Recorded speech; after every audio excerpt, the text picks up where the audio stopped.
করি এই লজ্জা বাংলাদেশ সরকারের। ওমান থেকে দেশে ফেরত এসেছি এবং আমরা যারা ফেরত এসেছি আমরা সবাই কিন্তু সেখানে কম বেশি প্রতিষ্ঠিত ব্যবসায়ী ছিলাম। আমি নিজেও 2009 সালে আমি প্রথম ওমানে পদার্পণ করি।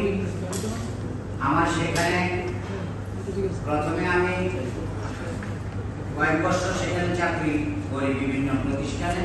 তারপর আমি সেখানে রেডিমেড গার্মেন্টস করি। আর এরপরে আমি সেখানে একটা মেইনটেনেন্স লাইসেন্স করি এবং কিছু লোক বাংলাদেশ থেকে নিয়ে যাই।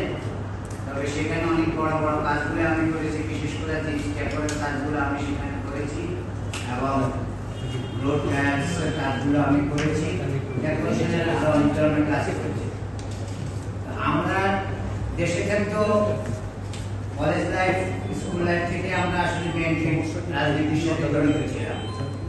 তো ওখানে যাওয়ার পরে আমরা ব্রেমে একটা আঞ্চলিক কমিটি করার জন্য, যদিও ওমান, মাস্কাট এবং ব্রেমে মাস্কাট সহ ওমানটা অনেক বড় রাষ্ট্র, এখানে অনেকগুলো স্টেট আছে।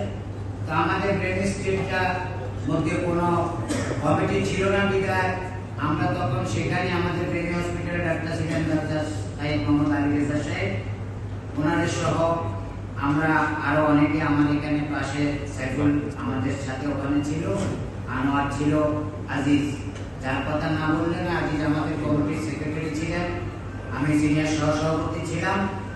আমরা সেখানে একটা প্রোগ্রামের আয়োজন করেছি, ইফতার পার্টি করেছি। মূলত শহীদ জিয়াউর রহমানের মৃত্যুবার্ষিকী এবং ইফতার পার্টির আয়োজন করেছি আমরা একটা সেন্টারে, সেখানে শপিং সেন্টার।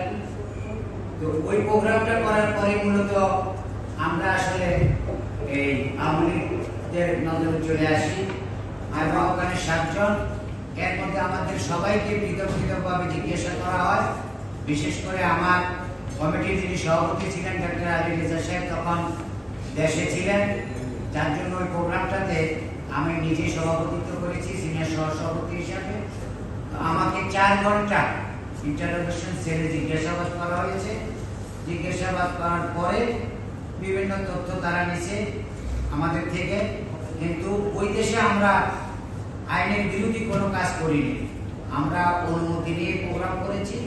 তারপরেও আমাকে 21 দিনের একটা নোটিশ দেওয়া হলো যে 21 দিনের মধ্যে তুমি এই দেশ ত্যাগ করতে হবে, তোমার এমবেসিও তোমাকে চায় না, তুমি দেশ রাষ্ট্রদ্রোহী কাজ করেছো এবং এই দেশও আমাদের পরিবেশ নষ্ট করতেছে।